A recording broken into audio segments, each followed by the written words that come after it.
when you discovered what had happened to you, what went through your mind? Yeah, so unfortunately the IED actually did knock me out, so I was conscious for the whole time. So I had a Oh, gosh. indented skull fracture and a brain contusion, but didn't do enough. So conscious during the whole time. So basically, when it happens originally, it's called shock of war, which usually kicks in. A lot of dust everywhere, ears are ringing.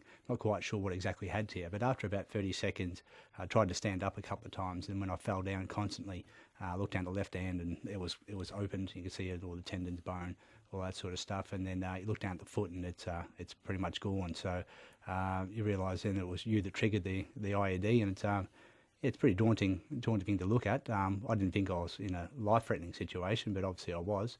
I was just more worried about getting out of pain. Obviously trying to get into a chopper to air evacuation. So the pain was immediate. Yeah, that's correct. So I was probably about 2 minutes into it. You could really feel it open because when it always happened, it was December.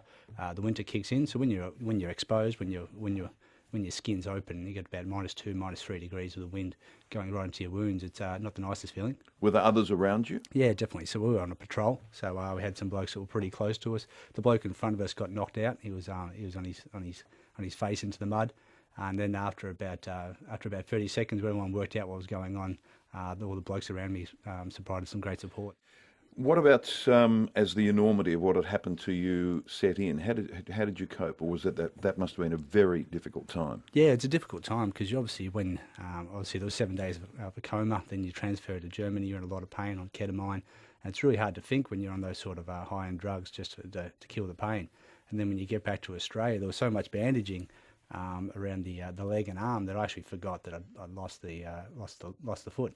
So when the doctors in Australia came out and said, obviously your foot's gone, we're going to do this sort of procedures, yeah, it was once again I relived that shock, and then it took a couple of days to really work it out, and you really didn't like it. I tried to push the wife away and family and friends away because it's a big life adjustment, and it wasn't the best. So you went through an angry sort of phase. Yeah, definitely. Yeah. So it's unfortunately no one knows how they're going to react in that situation. Mine was just to try and push everyone away and end up being pretty angry at the situation. And plenty of, I guess, why me?